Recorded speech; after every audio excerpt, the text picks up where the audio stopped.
Listen, I heard those little cheers. You can still be okay. You don't have to be like, oh wait, it was just Top Hat Matt, the host. We don't have to cheer for that guy. You know, you can still cheer for me too. It's okay. Thank you. I didn't pander for that at all, did I? Oh, you know, oh man, I think you should have been the wrestling man on that. All right. So I think there's somebody else that you guys want to cheer for, especially you, right? You really want to cheer, right? Okay. So without further ado, let's bring up the one, the only, from Black Veil Brides, Andy Biersack!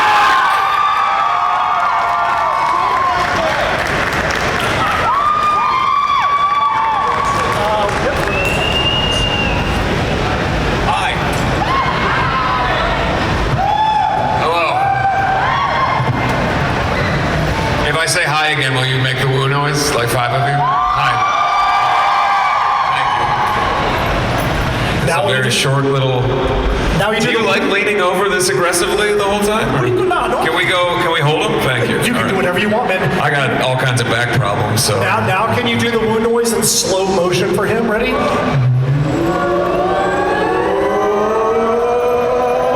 That's way spookier than I anticipated. How you guys doing?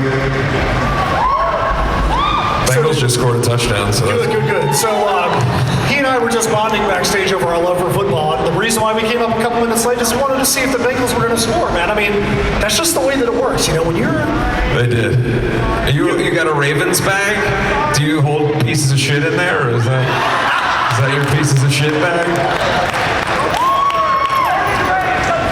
All right.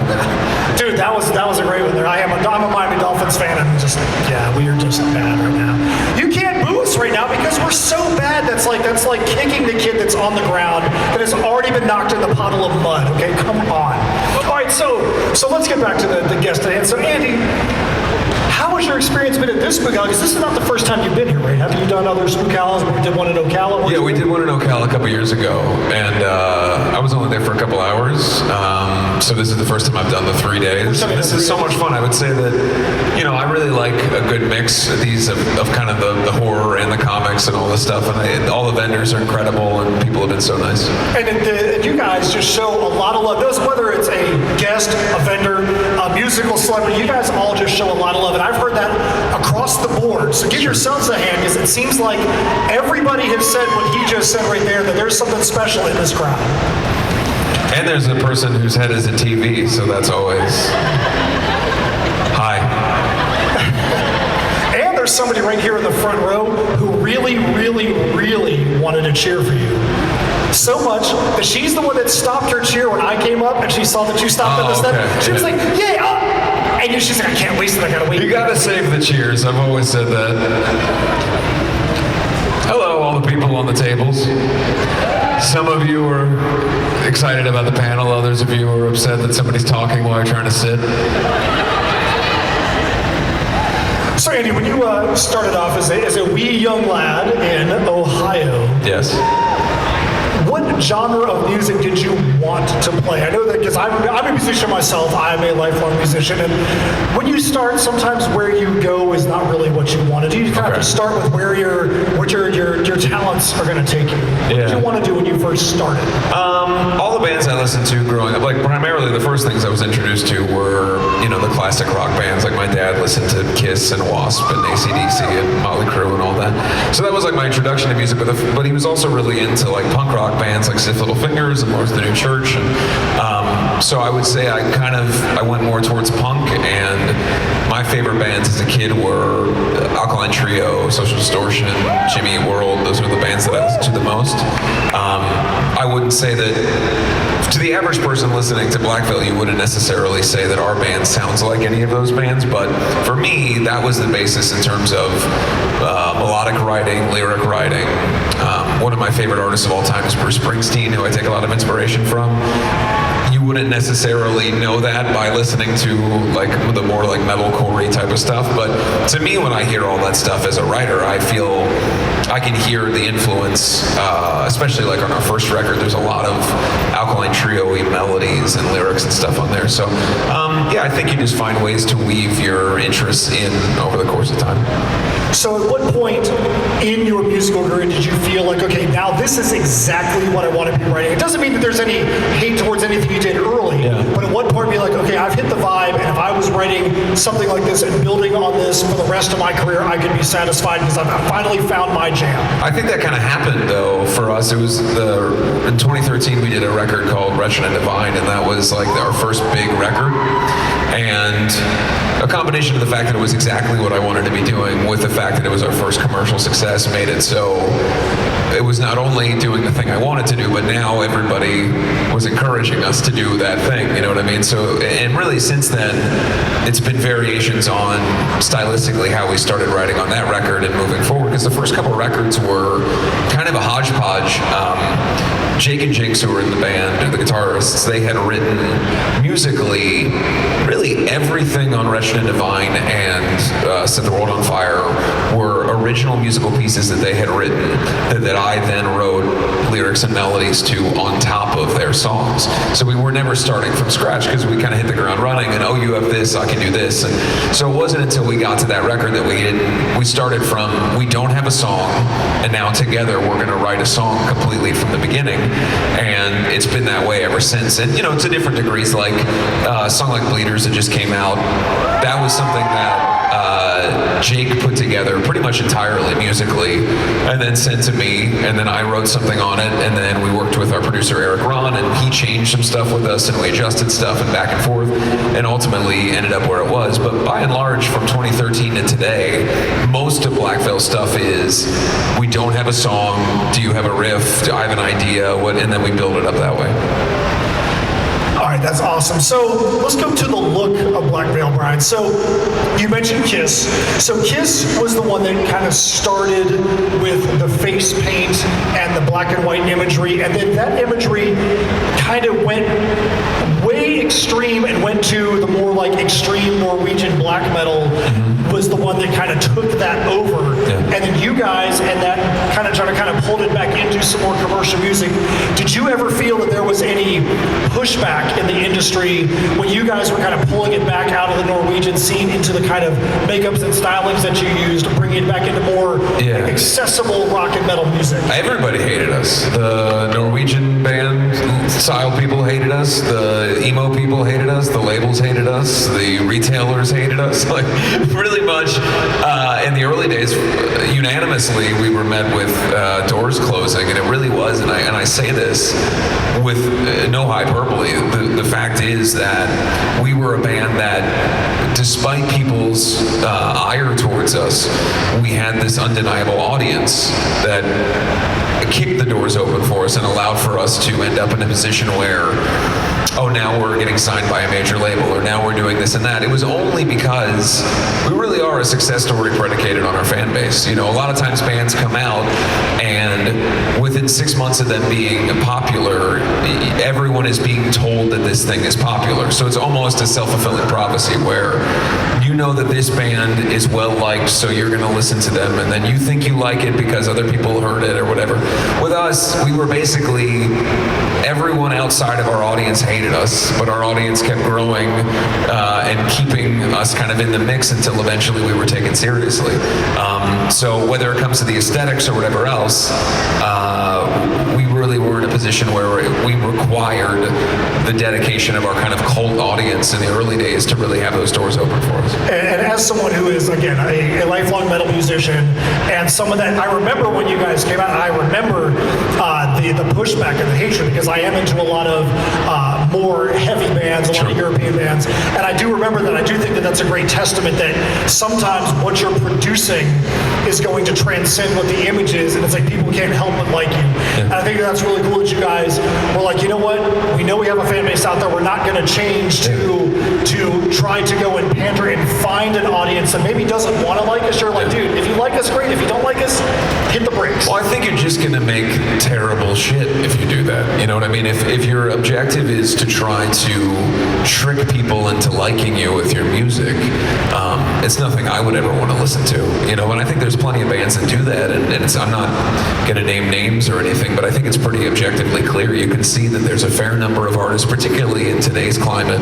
where they know that they have to have X amount of TikTok impressions, and they know that they have to have this and that, and so they'll do the things that will allow for them to fit into the box that they most feel comfortable in with an audience that will maybe like them, or they can ride coattails, get on tours, sound like other bands or whatever. And I just think those artists, by and large, either find a way to become their own thing, or they fall by the wayside. And for us, it's the same situation. You know, I'm not going to deny that Kiss existed, that Motley Crue existed, that Wasp, on and on and on, all these bands that we took aesthetic influence from. But the idea was we were inspired by those bands, but we weren't like those bands. And I think that for anybody who wants to do anything creative, the pivotal part of any process is to find the way in which this is true for yourself, right?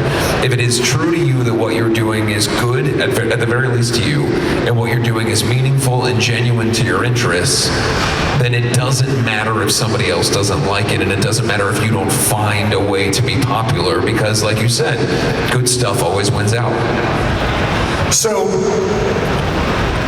when you guys got the call and was like, hey, guess what? One of your songs is going to be in one of the biggest franchises in the history of moviedom. At what point were you like, holy crap, this is probably going to be the thing that's going to really take us to the next stratosphere? Or did you already feel like you were already there and this was just a recognition that you were already at that next level? You talking about Avengers? Yeah. The Unbroken, yeah. Well, I think I would be lying to you. It would be nice in retrospect to say that I had some sort of epiphany, but I was 20 years old at the time, and I was in the giant tilt-a-whirl of the beginning of a career. So at that point, every day some crazy shit was happening, right? Like, now we're going to be in the Avengers soundtrack. Now you're going to WWE or this or that or whatever it is. And in retrospect, it's so incredibly cool, and I was very excited about it at the time, but I don't know that I knew. Well, also, we didn't know what the MCU was going to become. This is Avengers 1, right? So, like, now in retrospect, it's so crazy to think when you look back that the first Avengers movie has an entirely rock, entirely original song soundtrack with all these bands, us, Shinedown, a bunch of other bands. It's very cool. So yeah, I mean, I guess it was certainly a watershed moment, but I don't think that I appreciated it for. It's not that I didn't appreciate it. I didn't know, I guess, the level to which it would go. So how about this, to build on that? Do you now, looking back, appreciate the significance of those things a lot more? I mean, being on a WWE soundtrack or being a featured song there is huge, because you know that the WWE is going to play that over and over on all their shows. I mean, that's when you become a part of the cultural zeitgeist. Yeah. Do you appreciate those things more now when the next one comes up? Because you're like, I'm not sure how much longer this is going to happen. It could be 10 years, it could be 50, you're talking rock and metal. Do you appreciate each one as they happen more now? Oh, certainly. I think, but that also just comes with age and experience anyway. You start to know the things that are within the realm of control, the stuff I can do. I write the best songs I can. I perform the best I can. I can't control whether somebody puts it in a big thing or how it does at radio or whatever else. So anytime something substantive happens, you just have such a level of appreciation, especially when you've been doing it for so long. Like our song Bleeders right now is about to be the highest charting song at radio we've ever had in our whole career. And for that to be, thank you, this many years. Let's try that again. Say it again. Bleeders is about to be the highest charting song at radio we've ever. What do you guys think of that? God fucking damn it.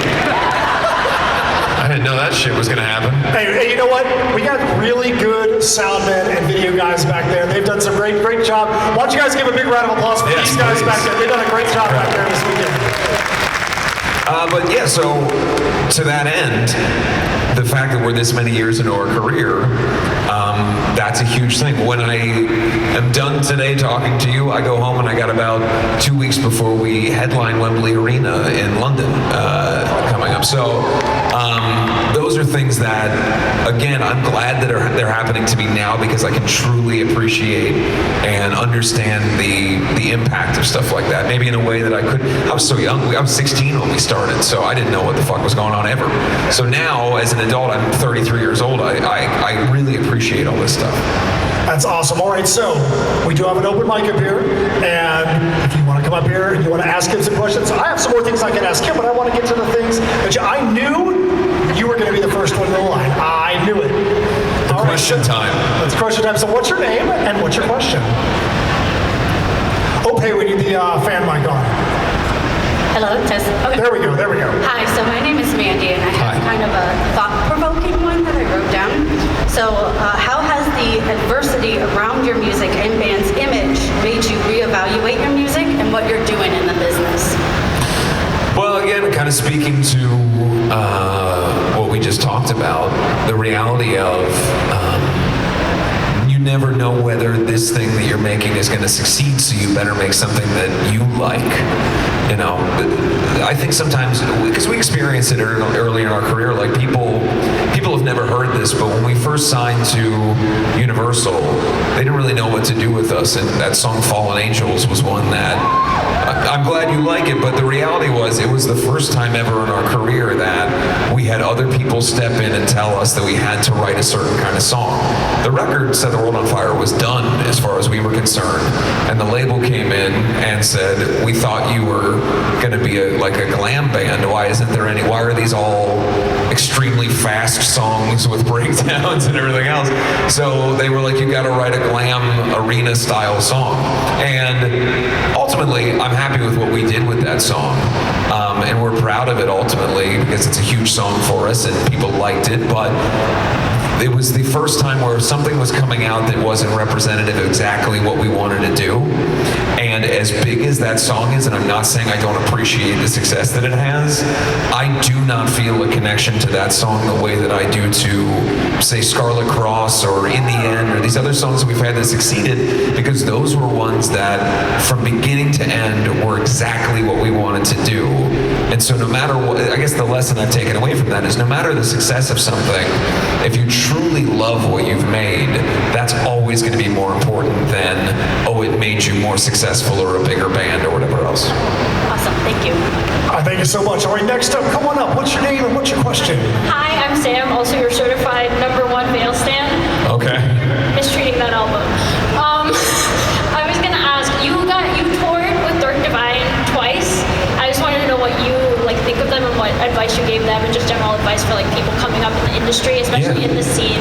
Yeah, I mean, I really liked them, and that's one of the reasons why we had them on the 2 tours. Was anytime that you bring out a young band, and they not only are kind people, but also you can see them flourish within their show, their level of improvement from the beginning of the tour to the end in terms of how they interact with the crowd, their fan base growing. It's fun for me to be in a position to hopefully get more exposure to those types of bands. So, yeah, I mean, I really like them. I think that they're going to be great. I think the biggest thing is anybody who's in a position where they're growing steadily, you just have to figure out kind of who you are. And the good thing for them is they're not as young as I was when I started, right? They probably have a better grasp on who they are. But my biggest pitfall was starting at 16, I dropped out of high school. I had no idea about how to be an adult. And I was sort of just figuring out who I was. And I got taken advantage of a lot by a lot of older people when I was young. And that's the advice I always try to give to anybody who's entering into this is, especially if you're young, allow yourself to be protected by the people who truly love you and try to discern the difference between the people who are wolves in sheep's clothing versus people who actually care, because young people can get really fucked in this industry in a lot of ways. Thank you. I'm sorry for annoying you this whole weekend. It's all right. Hey, how you doing? Hi. Good. My name's Alexis, and I have a 2-parter question. What was your favorite collaboration you've done, and potentially who would you like to collaborate with in the future? Favorite, I mean, it's very hard to say anything else, but because I've been very fortunate that my wife has sang on quite a bit of our songs over the years, and then also I've been able to sing on some of her material, so you're not really going to beat that. That's my favorite person in the whole world, so, and I guess my answer is I'd like to continue to collaborate with her. But I will say there's a lot of artists that I would like to do something with, and in particular, obviously, Creeper is a band I'd love to be able to work with in some capacity. Thank you. Thank you. Hey, how you doing? Hello. What's your name? My name is Jerry. Jerry, what's your Hi, Jerry. My question is, I know that the band has been talking about new music and a Yes. possible new album coming soon. Yes. And I was just wondering, is any certain song or something that you're looking most forward to? And if you could give us a little exclusive or something on. Well, so, if we can ever go a couple weeks without having a crushing hurricane come, I could get my power on long enough to continue writing, that would be good. But the plan was, as soon as this tour was over, I was going to be in a position to start working on stuff. Jake's been working on stuff for months. But the plan is, realistically, probably January, we end up together and back in the studio in that capacity. So it's probably too early to give you any specifics. I had planned, the week leading up to this to be one where I had a lot of ideas that I had developed on the road. I wanted to write some stuff down. And then my house was 93 degrees with no power for that entire week. So, and now I was thinking, well, after the convention, then I'll really start to get to writing. And now it's very likely that that'll happen again. So I guess the big answer is whenever we're done with this shit, I can start writing some more. Thank you. Hey, how you doing? Hi, Hello. my name is Alice. I know. Hello. Good to see you. Good to see you again. Have you ever thought about doing a co-headline tour with Creeper in the U.S.? Sure. I mean, absolutely. I think that, for us at this point, they had not toured in the U.S. In years prior to the Bleeders tour. I know they were really hesitant about it because they had not had a great, reaction from the U.S. audience. So I was very excited for them and to kind of hear from Will about. They were so surprised by how much our audience took to them that they're going to start touring in the U.S. now more because the BBB fans have really given them kind of a chance here in a way, in a way that's similar to us, where we've gone places and people just didn't care about us. They had that experience in the U.S. before, so hopefully they can continue to grow and get bigger and bigger here like they are in the UK. Thank you. There it is. How you doing, man? You said you had good ones. I have good ones. I have a small list. Okay. I narrowed them down a little bit. A small list. Why don't you start off and pick the absolute very best That was question one on I'm the going entire about. list? Okay. What was the inspiration to allow American Satan to carry on to a TV show? Was it the people that you enjoyed being with? Was it the script writing? What was the thing that made it? Well, I had nothing to do on the creative side with any of that. So honestly, it just came down to I wanted to do it again. And honestly, the experience of doing the movie was so fun because, like I told you yesterday, but I'll tell everybody, for particularly myself and Ben Bruce, we had never done anything to that scale. And in his instance, he had never acted. I hadn't acted in anything since I was a kid. And so it was very fun to go onto the set day one and have everyone expect us to suck. Because when the bar is that low, anything that you do, people are going to celebrate. I think people were happy we just remembered our lines. You know what I mean? So, and then doing it and growing together and doing it throughout the course of the movie, the show presented such a cool opportunity to expand that. You're going over the course of multiple episodes. We could, I guess, in some ways, expand what the story of the individual characters was. And so, yeah, I mean, just as much as it's a fun experience and it was cool and it was great for my career, and a lot of people here have said they love it, on a personal level, just getting the opportunity to hang out with my friends and do that was just as much fun as anything else because, from the movie, I became friends with John Bradley, who is now somebody that I see multiple times a year and is one of my closest friends. Ben and I got even more close and, have been creatively thinking about working together in other capacities. So, yeah, it was a great overall experience. That's good. Thank you. Thanks, bud. Thanks a lot, man. I What's going on? Look at that. Spin move. Look at that, man. That's good, my friend. I'm ready for this. What is this going to be? I know you're sick of seeing me, but Not at all. sure. I'm all good, man. All right. This is literally the last time anyway for this one, so. Oh yeah, true. I was gonna. Dude, you haven't told us your name yet, man. What's your name? He might know it all. I do. I don't. Can you? It's Dean. Thank you. Yeah. Dean Flanagan on Spotify, everyone. But as of late, Andy, I was gonna ask you this. I saved it for the Q&A because I think it's very important. Okay. Like you were one of my very few supporters in my career. Yeah. And you gave me advice way back in Montclair about like getting my name out there. Yeah. It hasn't really worked out very well. Sure. When you said establish a brand, don't think too high of yourself. What's the best way to just keep going when you're like feeling down that you feel like your career's not progressing? Well, it's very hard because I think in a lot of ways we exist in a time where it's so quote unquote easy to get popularity, right? Because everybody's got a phone in their pocket, everybody's got the opportunity. So I think sometimes people are unrealistic about how long that takes. It can take a very long time, even in the social media age, to get one person to give a shit about you. So some level of patience, and then also at some point you have to be able to evaluate yourself and go, am I doing something that makes me proud? And if it makes me proud, is the audience adoration that important to me?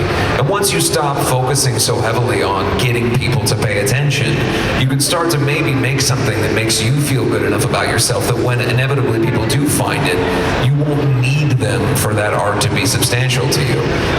So it's certainly not, it's not advice in that, hey, stop trying and then it'll all work out. Like, that's not what I'm saying.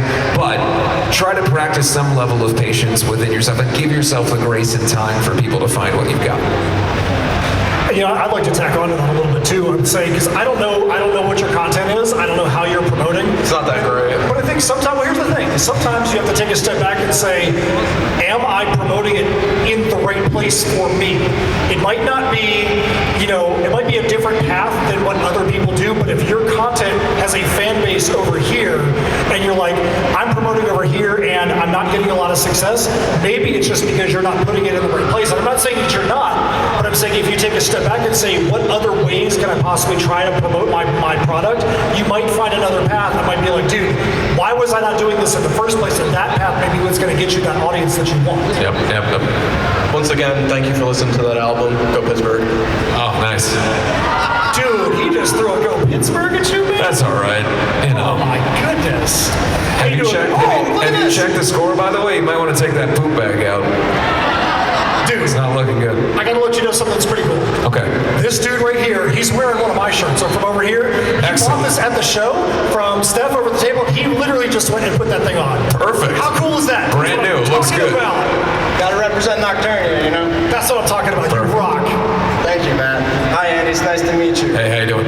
Well, sir, my name is Michael Richardson, and your Bleeders track, man, it's great. You know, me and Lily love Sweeney Todd. We've been going hard together. We sing the songs together, dude. Joanna, all those things are really wonderful. So when Bleeders came out, I was cathartically blown away by it, especially when I saw the video. We don't get good music videos as much these days, and especially growing up. Dude, you hear a song for the first time, and then you watch the video, and it sinks. Bleeders, that video is the first time in probably over a decade I've had that fully, wholehearted experience. So I was just curious. Thank you. Especially with the imagery, man. How did you, because it was just such a wonderful blend of Black Veil Bride Signia and then paying tribute to the source material.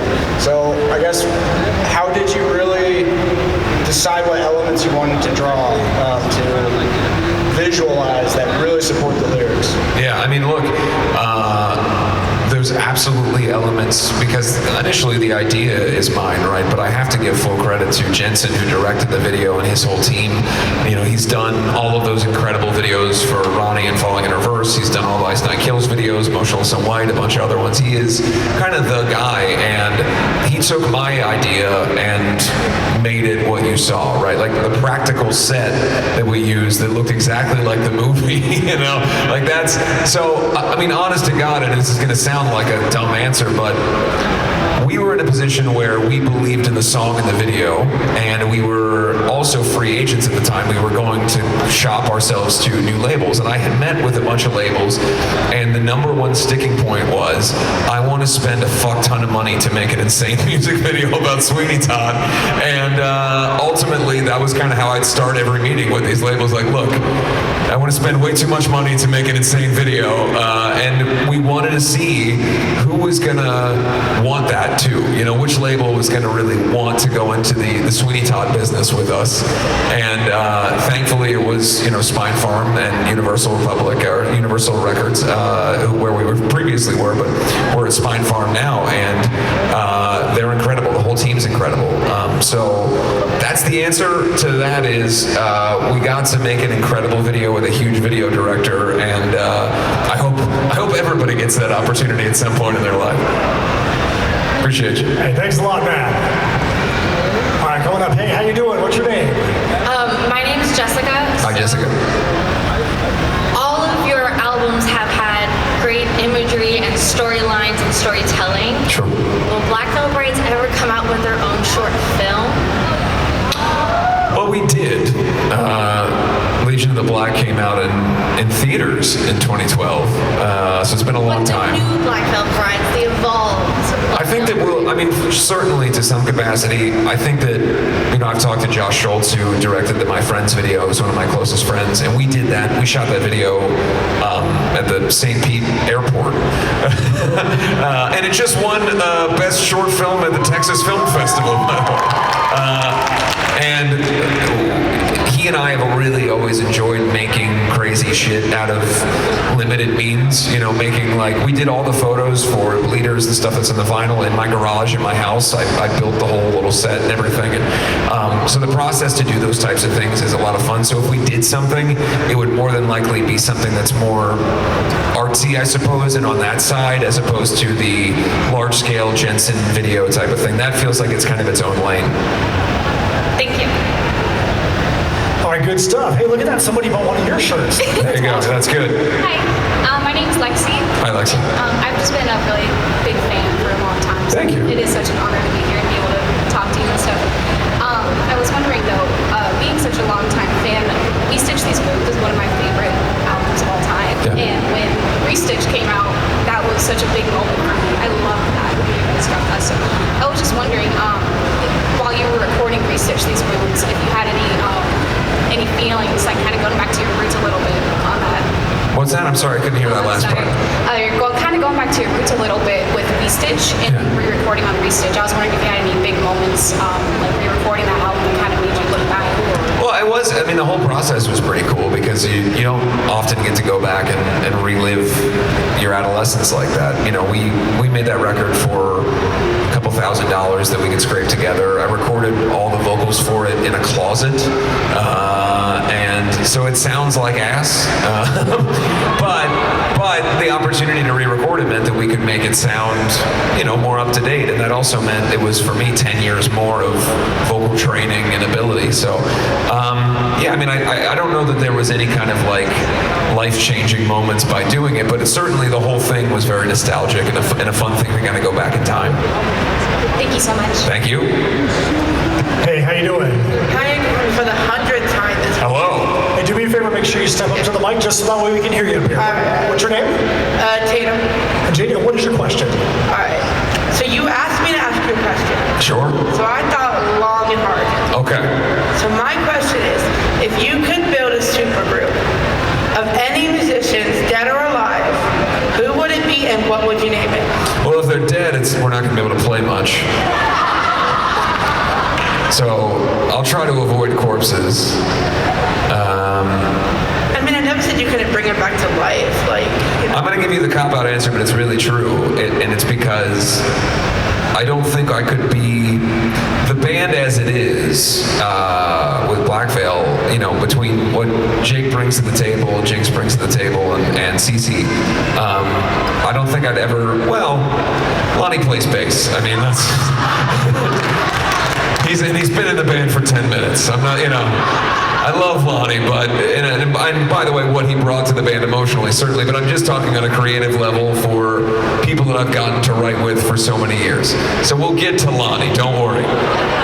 But from a creative level, I've gotten to write with people that I've genuinely, truly loved for so many years that it would be very hard for me to say anybody else. And that's not, look, I know it sounds like a cop-out answer, but it really is true.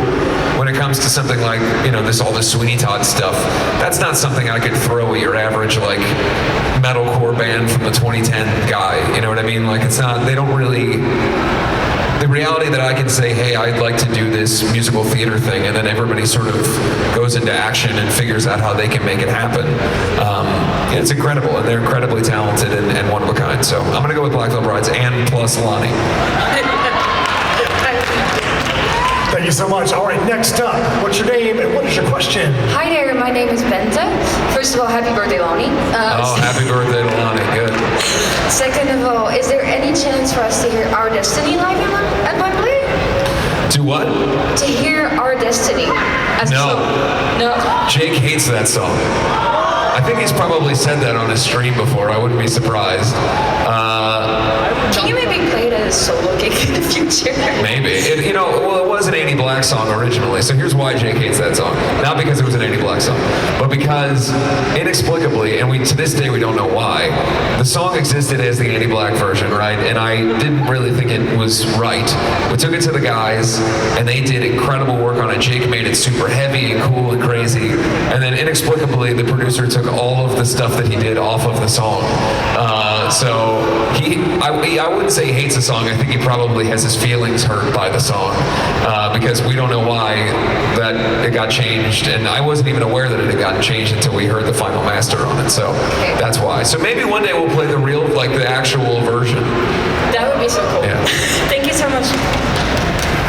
All right, come on up here, TV Television head. How are we going to be able to hear you underneath that thing? Bebop, boop-bop. That's me. Bebop, boop-bop? Yes. Well, my name and character is Hairhead. I'm, of course, a huge fan of your band. This is not happening. I have no fucking idea what you're saying. Okay, so I'm going to try and translate. You said, my name is TV Head, and I'm a huge fan of your band. Okay.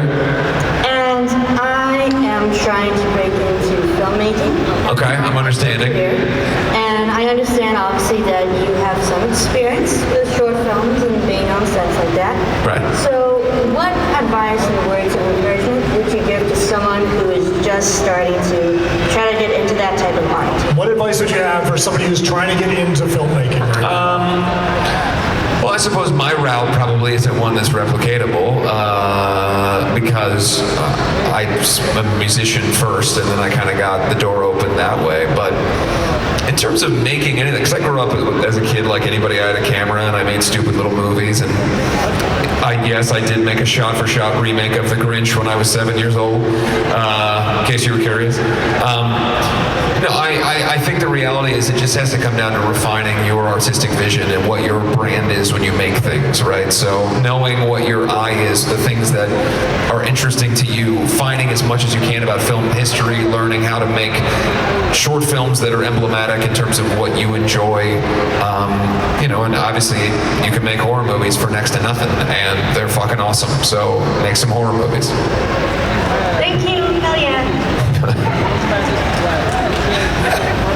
All right, so we got, 4 questions left? All right, how you doing? What's your name? Hi, my name's Rachel. Hi, Rachel. I was wondering if you have a song that you feel didn't get the attention it deserved. Yeah, oh yeah, big time. I have a real, I'm angry about it. It's been years and I'm still mad about it every time I hear the song. I don't care what anybody says. I think that the song When They Call My Name from Veil it is so fucking good. It makes me so mad that nobody likes that or knows it. They don't like it, but nobody knows about that song because the record sort of was an afterthought. We were leaving the label. The band was almost done. I don't know that I'll ever be in a position to be involved with writing a better ballad than that. I always try, but I just think it's so fucking good. So go listen to that. I do. You love Veil, I know. All right, how you doing? Good, how are you? Hello. Step up to the mic for us. Oh, sorry. All right, that's okay. What's your name? My name is Misty. And Misty, what's your question? So first of all, Andy will understand this, but I want to thank you for the years of being supportive to your fans, because I know there's been a double in my family. Sure, yeah. But also, I'm very proud of you too. Thank you. Because I've seen you from when you were 16. Yeah. So, but my question for you is, when you went out to do your solo for Andy Black, the first song that you came out with, They Don't Need to Understand. Yeah. That song is so inspiring. Thank you. And I was so curious as to, like, the video is amazing because it shows all of your, videos growing up. I was curious as to why it wasn't on any of your... There's actually a story to that. I don't know if a lot of people know this, but so I went to the label we were on at the time and I said I wanted to do a more kind of 80s pop themed solo record. And in my experience, I had grown up loving so many bands that the singer wanted to do something else and then they just ruined the band by doing that instead of separating church and state, so to speak. So I went to the label and I said I would like to do a solo record so that I can do this other type of music and not ruin what the sound of the band is. And they said they had no interest in funding that and that I should just kick out everybody in Blackville and turn Blackville into an 80s pop band. That was the suggestion that I had, or that I was given. So obviously I wasn't going to do that. And so I said, well, fuck it, I'll just do it on my own. And actually, contractually, I wasn't allowed to do it on my own. So I found a loophole in my contract that said I could release music only if it wasn't able to be purchased or streamed anywhere. And so we went to Hot Topic and said, we will give this song away through a video, and you can merchandise it, and that's how we'll advertise it, but you can never actually buy the song. And my thought was that it would do well enough that the label would have to eat crow and then pretend like it was a good idea in the first place. And that's ultimately what happened. And the reason that we were able to do the Shadow Side record was because they came back around and were like, hey, that's a great idea, that Andy Black thing, because they weren't making any money off of They Don't Need to Understand. So they came in and funded me doing the Shadow Side and took it seriously. But that song can never be anywhere unless I re-record it, just due to the fact that that contract is what it is. So feel free to rip it and steal it, because it doesn't matter. All right, good stuff. All right, we have 2 questions left. Coming up here, man. Pick the second best question that you have. Yeah, don't worry. You guys have been on a lot of great tours, and even on one right now with Falling Universe. Yeah. If you guys were to piece one together, small bands, big bands, lost or blown up, what would be the bands that you would take on tour? Or even headline over you guys? What would be the ones? I don't know that I'm ready to answer that question. That's like too big a question. What was your third best question? I gotta list too many fucking bands for that one. What's the least and your most favorite song to perform? What song's the hardest? Okay, I can do all that. Least favorite is Fallen Angels. I know, I'm sorry. I don't like it. I don't know what to tell you. Thank you. I mean, again, like I said, I appreciate that people like it, and I actually am pretty proud of the lyrics on that one. It's sneakily about the story of Lucifer being cast out of heaven. People don't realize it's John Milton. They think it's just like a Power Rangers song, but it's pretty deep lyrically, if I can give myself that credit. So that's the one that everybody in the band that's our least favorite, and it's just because we're haters. We still perform it because you guys like it, so you're more important than us when it comes to that shit. Hardest to do. Saber 2 is a real bitch to sing. That's a hard one, and there's nowhere to breathe. Like the chorus just gets more and more and more and more. So we've done that song a couple times, and it really takes the life out of me. And then what was your other one? My favorite song you performed?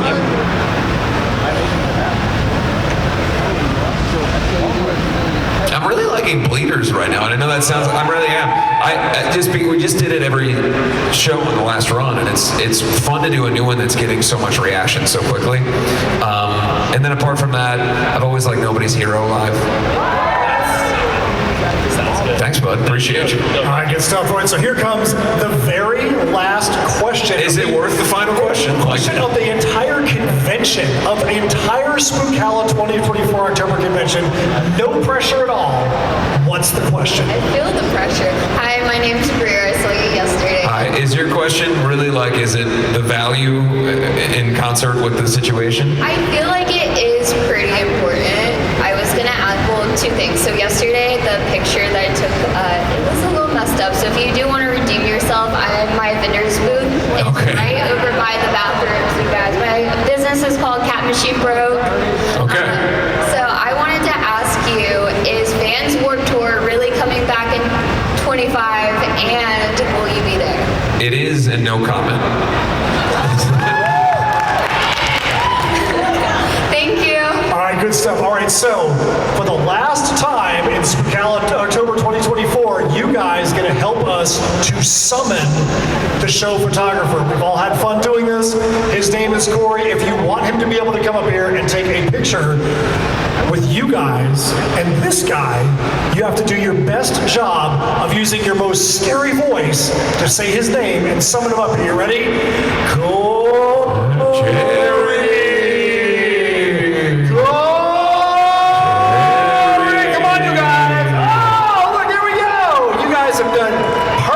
So give a huge round of applause for Mr. Andy